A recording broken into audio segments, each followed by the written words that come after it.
What's up, everybody, and welcome to the Cover Band Confidential Podcast, Episode 9.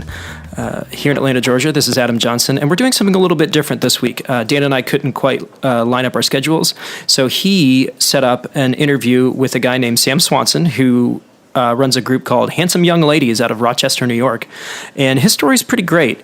I don't want to give away too much, but it really is a story of him kind of reaching a crossroads in his life and making a couple of decisions and really just setting his mind to being successful in the cover band industry, and has really just taken off. He covers a lot of really important topics, one of them being things like emotional intelligence and mental health, which I think is really important to talk about since it's such a prevalent issue with musicians and in our circles. He also references some cool stuff like the Gigging Success podcast, which was one of my favorite podcasts. It was actually one of the things that inspired me to start the blog and the podcast in the first place, because that one kind of petered out, and I really wanted to continue to discuss that kind of content. He also mentioned some interesting tie-ins with Tooth and Nail Records, which is totally up my alley because in my previous life, I also played original music, and we definitely toured and did shows with bands on Tooth and Nail. And the band he couldn't remember the name for was Under Oath, by the way. And there's also a really cool full circle moment as he's kind of telling his story about where he ended up at the end of a year, and kind of in reflection to where it started. So I don't want to take up too much of your time, so I'll go ahead and turn it over to Dan.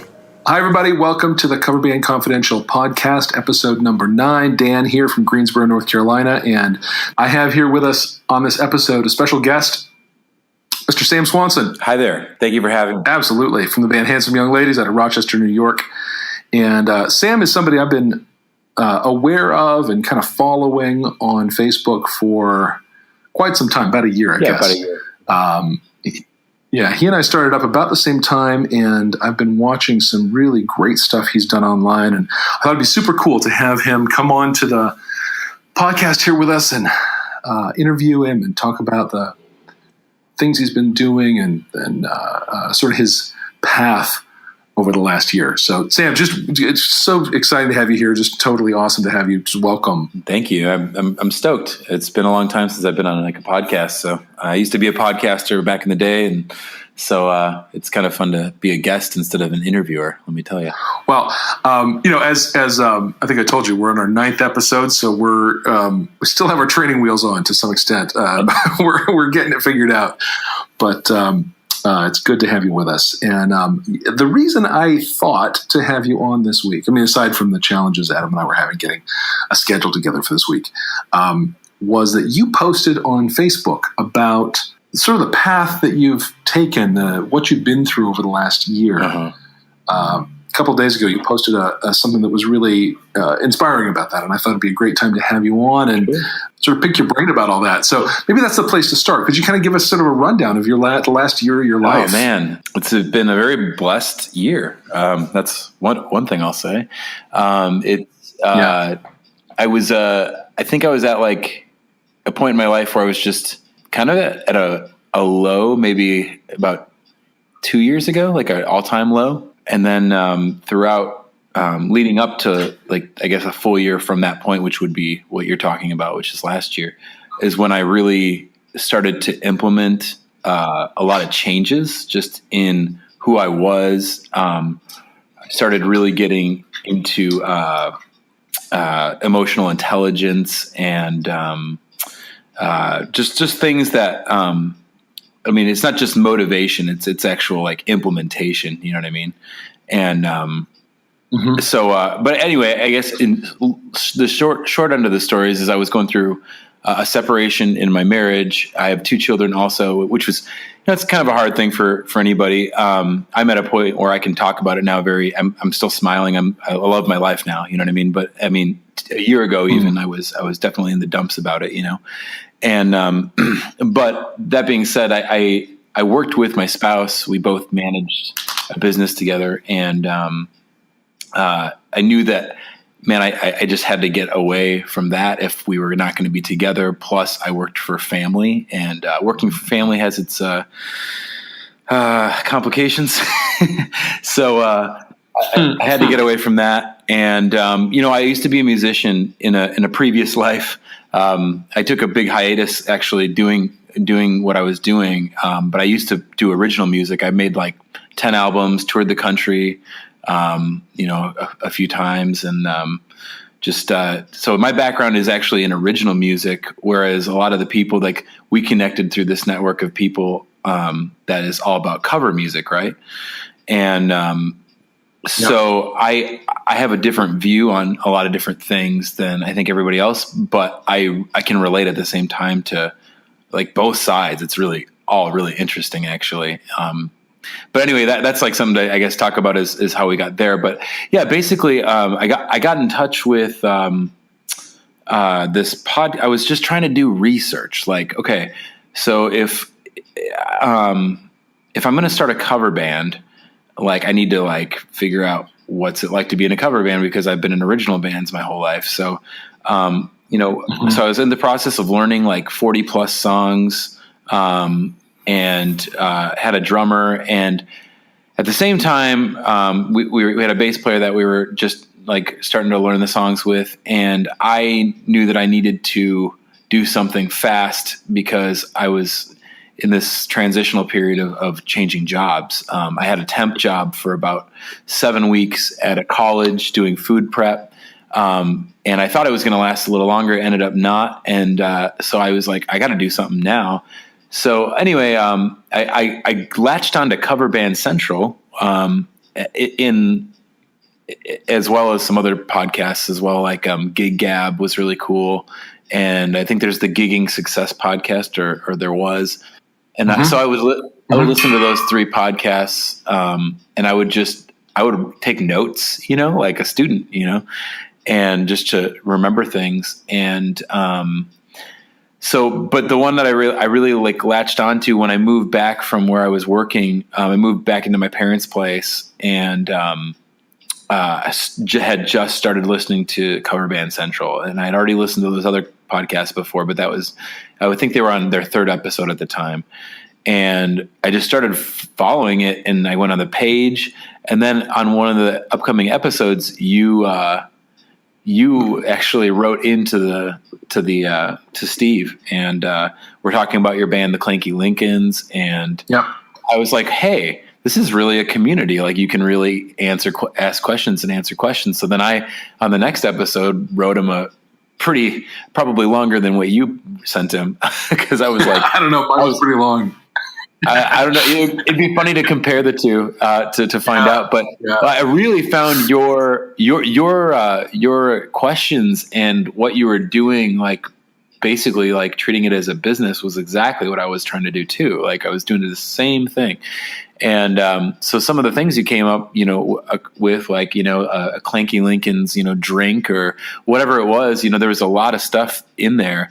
And I learned a lot, and then I sent them some stuff, and he kind of got back to me. But I was basically in the process right at that point, like, of do I wait for the band to try to make this my living, because they're not ready, you know what I mean? Like, they were still learning the songs, and had, our bass player has a full-time job, our drummer is the owner of a recording studio, and so it wasn't really working so well. And as far as my time frame, and I was like, well, I got to do something. So I was like, well, I guess I'll try to do this solo, And so I took like the first gig that I got at this brewery nearby, and this guy basically offered me like $50 for every Thursday, like just doing like a 2-hour set, which isn't a lot. And but I was like, I need to do something, like, I wasn't, it takes time to learn these songs and get them down, not just like to know them, but to like get your own kind of feel and pattern and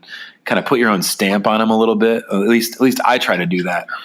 Like they were like my practice. So I would get $50 on a Thursday night, and I would get a free glass of wine or 2, and then a salad, and so it was like, hey, free meal and a paid practice, right? Like, that's really a paid practice. So that helped me build my vocal stamina, because I'm used to, again, coming from like the original music scene where you're playing like 45 minutes, 50 minutes max. You don't usually even play a full hour when you're in an original band, and unless you're some headliner, on a tour. But so yeah, I came at that perspective. I guess also to note, a lot of the Cover Band Central community, it seems to be a straight up just like we're like cover band. We're gonna do it like by the book, like play it by like the way it's supposed to sound, like on the album, like by the original artist. And even Steve, Witchell would talk about that. Like I think you're better off just doing that.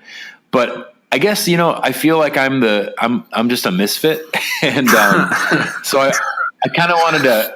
I kind of like went against the grain, like even though I would take like a lot of what Steve said, which made a lot of sense, and I've implemented a lot of what Steve Witchell said, like even from like memorizing people's names. Like I'm actually really good at memorizing names now, which is awesome. Yeah.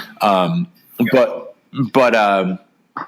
like that was the part I was like, I don't know. I think I want to do like this me first and the gimme gimmes like kind of thing. You know what I mean? Like take songs and just, I'm a songwriter, so I can put my own, I have my own unique voice and my own style of playing, and like, why not put like an indie rock kind of spin with like my soul kind of vocals on like these classic songs, Mm-hmm. So, and my end goal was to record an album. And, as we keep going here, it's like a lot's happened in 1 year. It's hard to condense it all. Yeah, no, I get it. In a short conversation. But yeah, long story short, in regard to like, I basically jumped into those Thursday gigs. Then I landed a few more gigs. One gig would lead to the next. And I would just go hand out business cards, sometimes with my own kids, like in the car with me. Like we'd be like, "Hey, we're going to go to the park, but we're going to stop at these two wineries first, or whatever." So it's been like, in some ways, I feel like, you ever see the movie Pursuit of Happiness with Will Smith? Oh yeah. Like I feel like that. Like that's kind of like the way my life was. Like I was kind of a wreck, like going through a lot emotionally at the time, but like trying to rebuild myself and like make something of myself. And I don't know. So I think the point where I got was I was starting to book more and more gigs as I went into June and then July. And I was handing out some business cards on the way to a gig that was kind of farther away. But I stopped off at a couple places, and the one place, this lady behind the bar asked me like, what kind of stuff I played and whatever. She's like, "Oh, where are you on the way to now?" And I'm like, "Oh yeah, like I do this full time." Like it just came out of my mouth. Like I'm on my way to Utica to go play a gig like 2 hours away. And I didn't even really, like, that was the first moment that I said I do this full time. Mm-hmm. It was like fake it till you make it kind of a deal. Like, right, I technically was doing it, but I wasn't really making a true living, like of enough money. But it just came out of my mouth, and I just started saying it and doing it and living it. And, before you know it, like August rolls around. I had so many gigs. I was still doing a lot of those like cheaper gigs, and I was trying out places. So I'd be like, okay, only $100 here or whatever. But, I started landing some of the gigs where it's like, okay, I'm getting like $250 a gig or whatever, which is decent for like 3 hours, I think. At least starting out, in this market here, absolutely. That's killer. Yeah. And that's the other blessing, I guess, is that I'm in the Finger Lakes. And a lot of people don't know about the Finger Lakes, but everybody, when you say New York, like I live in New York, people think of the city or like, right, upstate, downstate, whatever. We're in this unique place where there's all these lakes, and so like half the year it's a ghost town, and then the other half the year it's like tourist central, like out here. And there's so many, it's like the Napa Valley of New York. Like there's so many wineries and breweries, and it's just booming out here, to be honest. And cool. So it's a really good time to be where I'm at. And I guess I feel like I'm just in the right place at the right time. So I started living it, doing it, playing acoustic gigs. Eventually, we booked our first band gig, and the band, we booked a casino gig for our first gig, not too shabby. Yeah. And, but then I was handing out, again, doing what I do. Like I went out and handed out business cards again, like did another canvas of the area. And, I went around this town called Geneva, and I was handing out business cards like to places that weren't even open on like a Sunday. I was just putting them in their mailboxes and like in their doors, and like just because I was in passing, I was like, well, what the heck, you know? Well, funny enough, like this bar calls me up and books us for cruise night the night before our first gig. So our true first gig was like this cruise night at a bar, like the busiest night. Streets are all blocked off. Like it was crazy. And then the next night we played a casino, like not a bad first opening weekend, right? Yeah. For the band at the last weekend of July. And so what's funny is like that first night was amazing. And the second night at the casino, it was actually just not very fun. Like people weren't that into it. They were just gambling and not feeling whatever our thing was. And I'm really glad that I went around and handed out business cards and had a good first gig, right, you know? Right. But anyway, so I worked my way into the year, was booking more and more band gigs, but largely doing solo gigs. Started landing some, like, I guess you'd call them residencies, where you're playing once a month, you know, at places. And all along, like, so our drummer played in a bunch of bands on Tooth and Nail Records, which is like an indie kind of like punk rock, like Christian, sub-Christian label, I guess. And they put out bands like MXPX and May and Anne Berlin. And I'm trying to think of that other one that just got back together. They were pretty big. Aaron Gillespie is like the singer and drummer of the band, and I can't remember their name for some reason. But anyway, he was in a bunch of those bands, and his brother was in a bunch of those bands. And so our drummer's brother is a producer in Nashville who just produced the new Newfound Glory album, the new Story of the Year. And he's now mixing our cover album that we recorded this winter, which is pretty awesome. Pretty excited. And so we put our spin on like 11 just songs from the 70s, 80s, and 90s. Like, so Smooth Operator, September by Earth, Wind and Fire, Benny and the Jets, Time After Time, The Sign by Ace of Base, like, you know, stuff like that. And it'll be done soon. We just filmed the music video last night for Benny and the Jets. And yeah, it's just crazy. And then also, while we were recording that album this last spring, we got picked up by a booking agency that books college gigs all around the East. And actually, they can book other gigs, but I don't think we want to go that far. So we're going to stick around the East. But yeah, I played my first college gig for, it was a solo gig. I played 1 hour in a cafeteria, which was so humbling because a year previous, I was working in a college cafeteria, like doing food prep, like for $10 an hour. And so I was just trying to pick up hours. Like I was like, hey, can I do dishes? Can I work the front line? Can I, whatever, like I just need money, you know? Yeah. And so here I am a year later, like exactly a year later, right before I pieced out of that job. And I'm playing this like university in Pennsylvania, for $1,000 for 1 hour. Nice. And my agent takes 20%. So it was $800 for an hour. Like, but I mean, that's pretty good money. I mean, I've never made that much an hour. I mean, I'm not a surgeon, you know, so, Right. But yeah, so I guess like to kind of like, I don't want to like go too crazy long on it all, but, you know, it's everything that I planned to do has happened and then some, like in 1 year, which is nuts. And I don't even know like, honestly, Dan, like, and I'm not trying to get all crazy and religious or anything, but I definitely like believe in God. And I definitely think that God had something to do with all this. Yeah. You know what I mean? Like, I don't think this was just a coincidence. Right. And, I think it was like, you know, faith without works is dead. So like without faith and without working and doing and putting in action, like you're not going to go anywhere either. So, I mean, I definitely worked my butt off, but it feels like, wow, like how did all this happen in 1 year? Like, just, again, I'm so grateful, you know. I would never, it's not just because of me, you know? So I would say those of us who were aware of you when you were starting up, and I certainly was, you know, you came on the Cover Band Central podcast a couple episodes after I engaged with those guys. It was clear from then that you were gonna hustle.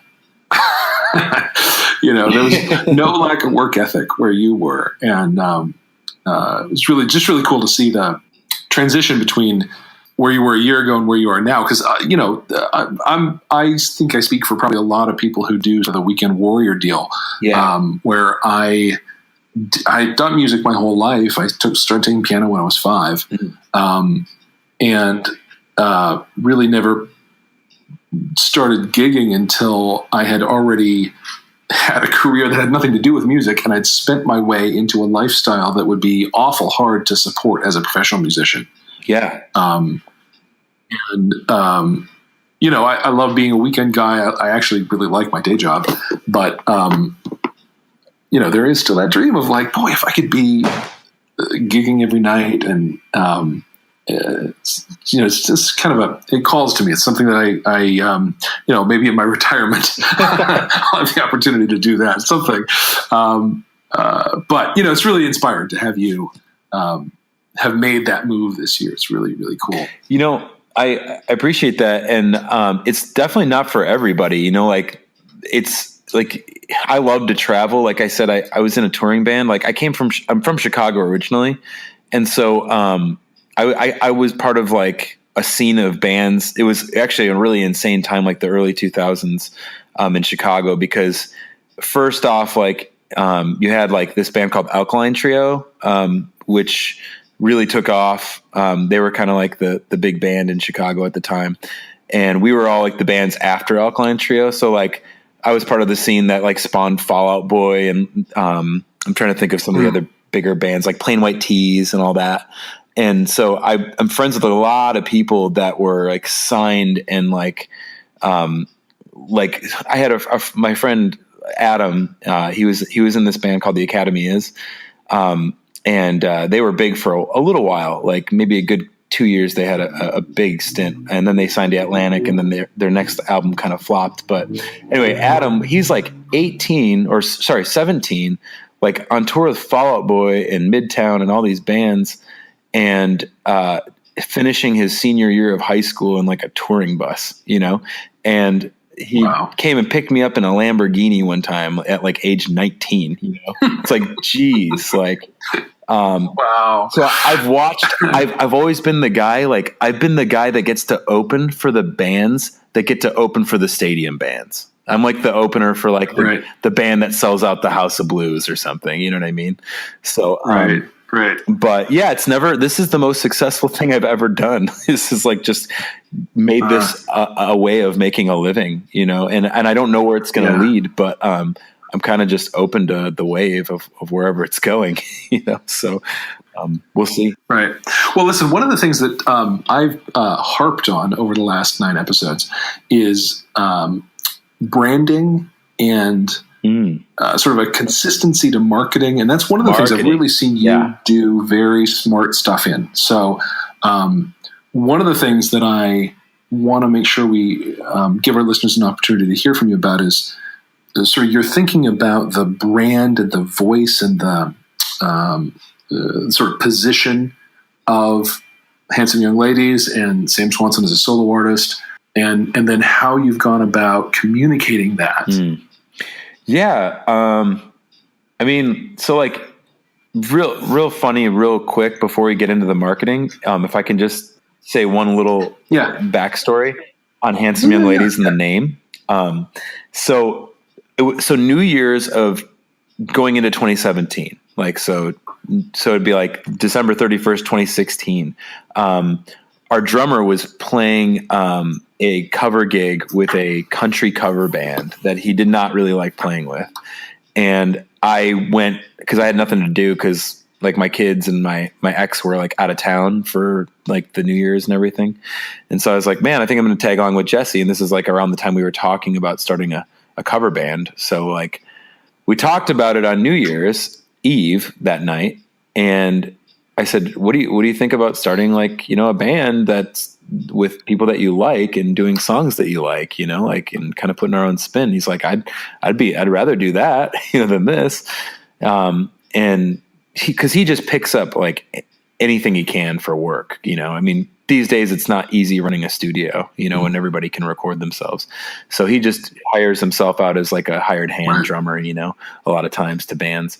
But, so that night he was like, cool. I'm like, well, at the countdown, like I said to him, I just mark my words, man. I said, a year from today, we're going to play a New Year's gig and you're going to make double what you got paid tonight. So then the next day on New Year's Day, we're out at a New Year's like family gathering thing. And one of the families that owns the place that we're at, it's like this gym that we were hanging out in and eating food and just chilling. And the mom of the family goes, all my kids, she has like 5 kids, all my kids look like my husband except for my youngest, who's a boy. And every time that I upload a picture of him to Facebook, it auto recognizes my face as his. And that's where Jesse like replies, he goes, that's because you're such a handsome young lady.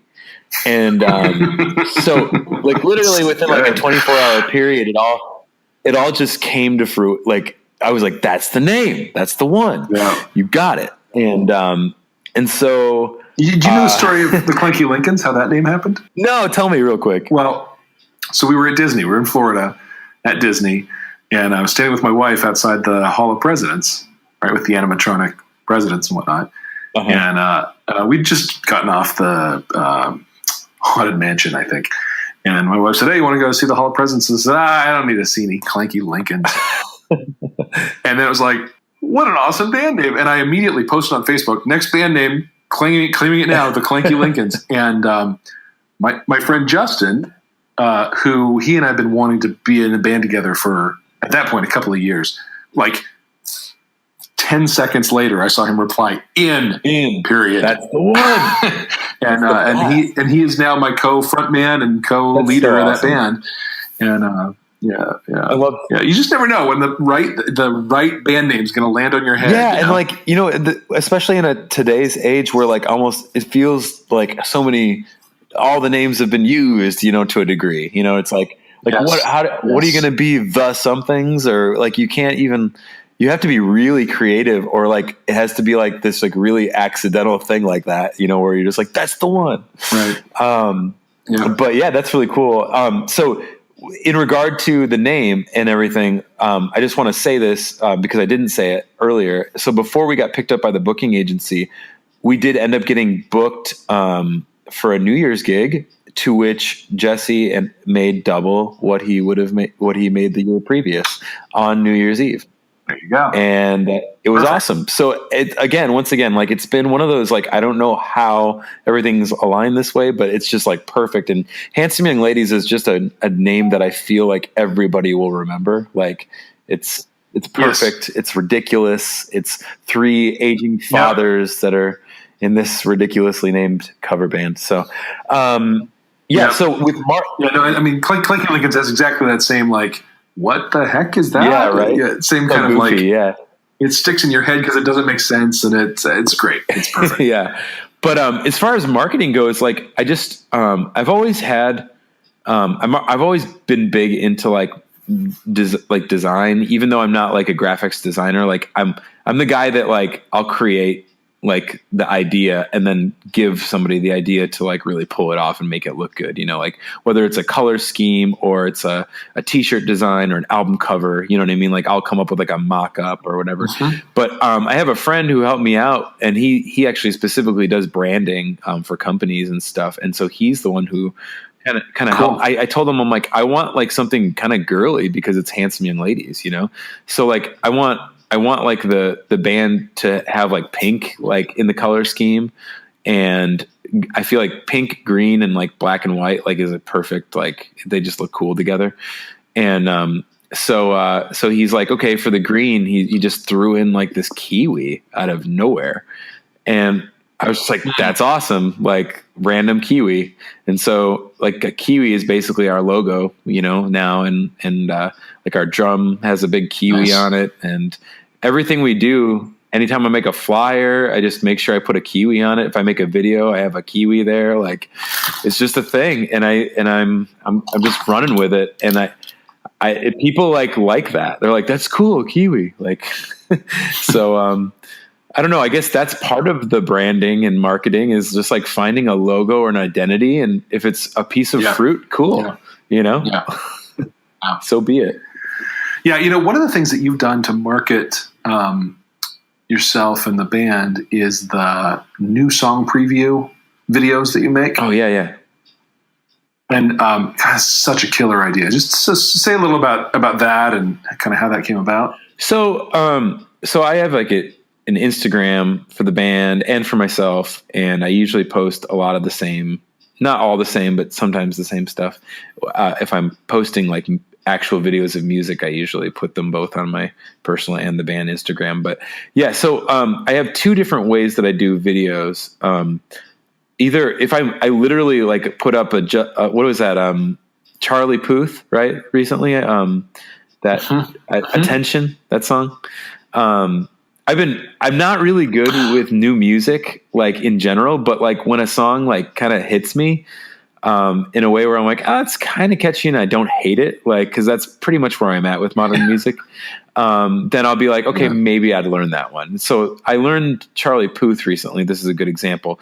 And so I posted I posted like a video of me literally after learning it, like the day I learned it. Like I learned it in a half hour.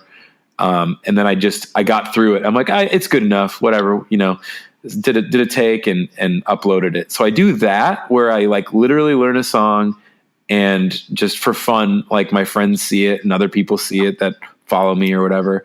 And then I'll do actual videos of me doing acoustic, you know, renditions of the songs that I play in Handsome Young Ladies. And I have a buddy who actually films me from like two angles, and we do that. And then, I'm trying to get really into video because actually I was talking to a really good friend of mine from Chicago today, who is a full-time cover musician. Actually, you should check him out sometime too. I could link you up with a couple different people you should interview that would probably bring a lot to the table. Okay. But my buddy Josh Patterson, he was telling me today he's a graphic designer, or at least he was until he started doing cover music. And he was just saying how print is not only dead, like, I mean, in the sense of like, you know, paper, but like literally like graphic design is going to be dead. In 20 years, it will not exist. And the only thing that will exist is video. And I can't believe like I'm not thinking that far ahead. I'm always thinking like 5 years ahead, but not like 20, you know what I mean? And, and so if that's true, then all of us should take a cue from that. I mean, today's, you know, audience is like YouTube attention span too. You know what I mean? Like it's got to be in a video format, you know? And so, I've found that is really helpful, and not only helpful for like getting a new audience, but very helpful to get gigs. I usually email somebody or Facebook message somebody like that owns a brewery or whatever. And send them a couple, you know, videos on YouTube of me playing like Tears for Fears or like Earth, Wind and Fire or something. And I'm Only Human was the one you posted. Oh yeah. That was a couple of days ago, right? Yeah. I just posted that one like 2 days ago or something. Yeah. Yeah. But that Human League. Yeah. So yeah, I like to, what I'm trying to do, Dan, is, I have like a bunch of our set list, like, we already recorded like 11 songs for a full length. I try to pick songs that I want to record eventually. There's some that we do that I'm not going to re-record. Mm-hmm. Like I don't think I'm going to re-record Sweet Caroline. Like, I don't think I'm going to re-record. Yeah. I don't think I'm going to re-record like Don't Stop Believin', or like, and the other thing is, because we're like an indie rock band that does like, I'm a kind of a soul singer. Like, we do a lot like Stevie Wonder and like Earth, Wind and Fire, like, cause we can put our own spin on that. But like when we do Third Eye Blind or like Green Day, like, it sounds like Third Eye Blind or Green Day. There's nothing special. So I'm like, we're not going to cover, I might post like me doing a Third Eye Blind song, like acoustic or something, but that's really not what I'm trying to do with Handsome Young Ladies. I'm trying to like brand our own sound on stuff and like see where that goes, you know, like see if we can get to the point where we don't even have to play like a 3-hour gig anymore. It's like we can go sell out a show for an hour, you know what I mean? Or something, who knows, you know, that would be fun too. You know, I'm down to play all, the song that all markets. Absolutely. The song that I think for me was the biggest example of you taking something and making it your own was your Smooth Operator cover. Oh, thanks, man. Which was so killer. So those of you listening, if you haven't, you just got to check out Handsome Young Lady's cover of Smooth Operator. Google that, you'll find it. Boy, actually, they just rocked it up, and it's. Go ahead. Yeah. Actually, so we haven't made it public, that version. It's actually an unlisted video. So I think maybe I had sent you a link or some other people, but like, it's actually, I don't want to post it because it's not mixed yet, live. And I'm waiting for the album to get finished, but yeah, like, if you go to Cover Band Central, they actually played it at the end of one of their last episodes, on their podcast.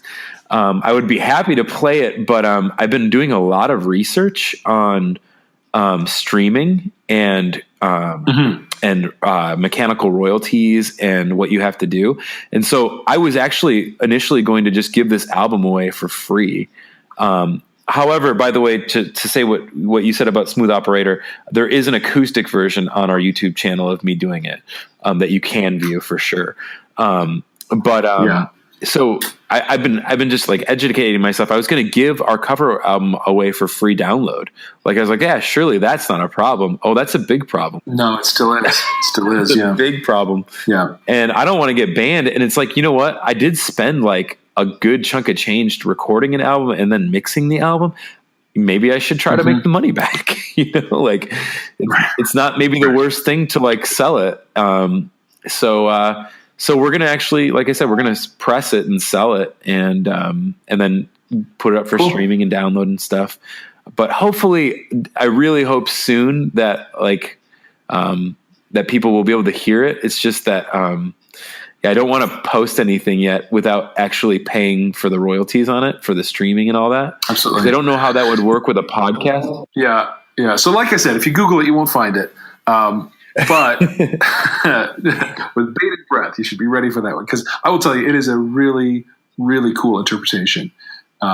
Very much a rocked up version. And it's hot. And, you know, I mean, the whole cover band world sort of sets itself on fire with this whole, like, should you be note perfect to the recording versus can you, you know, get away with, or is it about the interpretation? And, you know, I think if it's the general like song is there, like you can change a melody here and there, or you can cut like the bridge out, or I'm not a lead guitarist at all. So like none of the songs that we do like have solos in them, you know? If like Benny and the Jets has that rad like piano solo in it, and like cut that whole segment out, you know what I mean? It's just why not? Right. It's like Nirvana meets Elvis Costello doing covers. You know, right. Yeah. I mean, I feel like if there's something iconic, you know, we're doing Crazy Little Thing Called Love. Yeah, great song. Great song. And the guitar solo in that is like, it's 6 bars long. If you can't learn that note for note, and it's kind of iconic, right? If you don't end that thing with the, you know, you know, that's worth learning. That's worth doing. Yeah. Because it's so iconic and so the right thing for that song. Brian May so nailed it with that. But boy, if it doesn't rise to that level, I'm with you. Like, just get the essence of the song and then put your own flavor on it. We did You Spin Me Right Round. Yeah. We added that. Another good one. this week. I have to say, and we're doing a rocked out version of it. It's very, very different from the recording. Yeah. I want to say, like, that was actually really intriguing when I heard you on Cover Band Central, like on the podcast, like when they were talking about your set list, and I was like, gosh, you guys are picking a lot of really good songs. Like, I think we had like 3 or 4 or 5 songs that we both picked, like, that were the same, like, and you're in a totally different state, you know what I mean? So, and like, they're not typical. Like, you picked Earth, Wind and Fire too, right? Like, you guys did September too. We did. Actually, that never made it to the stage. Okay, we never did quite get that one together. You did. There's a lot going on in there, right? Tears for Fears. Everybody wants. We did. Everybody wants to rule the world. We did that one. Yeah. Yeah, we put that on our full length too. But I mean, you pick. I feel like we're like kind of cut from the same fabric a little bit. Like, yes, it's you're the same age range too. Probably we're probably about the same, and there's just so many good songs that I don't think people think about them, because everybody's just so used to, like classic rock, like 60s, man, or whatever, 60s, 70s, like classic rock. And let's do some Led Zeppelin or whatever, Yeah. But so what's the song? Here's a good one then. So what's the song you play that makes the whole room go like, and like stop and listen because they can't believe you just did that? Yeah. Oh man. There's a few. I think we do Another One Bites the Dust, and nice. and it's rocked out. It sounds like you're gonna get in a bar fight when you hear that song. It's something about it.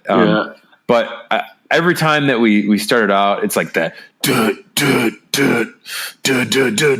Like is the way we start it, and people immediately respond to that. Like. But see, here's the thing. The thing about our band is that initially, like when we start playing a song, not many of them are recognizable from the beginning. Most people are like doing like a you got to get into the lyrics, right? You got to wait till I start singing to know what I'm playing, because you know what? Tears for Fears, Everybody Wants to Rule the World usually goes over because I play that riff at the beginning.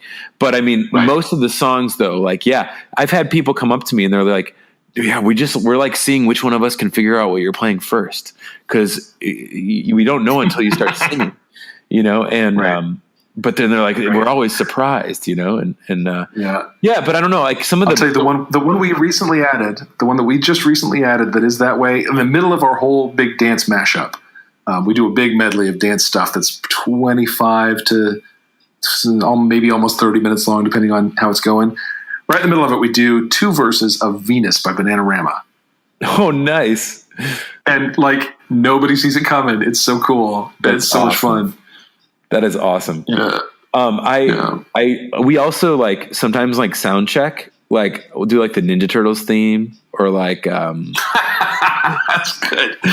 Or like the big red like commercial theme song, or like Juicy Fruit, gum. Oh, it's gonna move you. So those are good ones. Just little humorous comic relief, just for like 30 seconds. All right, man. Well, listen, this has been a great conversation. I think it's been great having you on, and I think we ought to maybe not have it just be a one-time thing. Yeah, for it. Let's let time brew a little bit here, and let's see where this goes. Because I mean, I'm only at the beginning, and I'm making a decent living at mainly acoustic gigs, but I'm trying to get the band off the ground. Maybe sooner than later the band gets off the ground, and then we do another one of these. And wouldn't mind promoting the album when it comes out too. Maybe even just coming on as like for 10 minutes or something. You know what I mean? Sure. Yeah. So, we can work that out. Cool. Well, Dan, thanks for having me on, and I'm pleased to actually talk to you today for the first time in person. Very good. I think what you're doing is awesome, and it just definitely affected me, like knowing somebody else was out there doing kind of what I'm doing. So yeah, awesome. Thanks, Sam. Listen, it's been great having you, Sam Swanson. Handsome young ladies, look them up on Facebook and Google and whatnot. And if you're near Rochester, hire them. HandsomeYoungLadies.com. Boom. There you go. There you go. All right. There you go. Thanks, Sam. Catch you later. Catch you later, Dan. Thanks. So there you have it, folks. The interview with Sam from Handsome Young Ladies. Apologies for a bit of the audio being off. When you're doing remote interviews, that can sometimes happen. So thanks for sticking it out with us. Just a great conversation, and big thanks to Sam for being so willing to talk and share the things that have worked for him. Also, fun fact, I didn't know that his drummer was the drummer for a band called Demon Hunter, who I think we played with at a festival called Cornerstone about 10 years ago. So thanks a lot. Go check them out. HandsomeYoungLadies.com, I believe, is their website. And if you have any thoughts or feedback, please email us at coverbandconfidential@gmail.com. Please continue to subscribe, like, and share. And also, you can now check out our podcast on Spotify. So if you use Spotify, you can go ahead and start listening there. We sure would love to hear from you.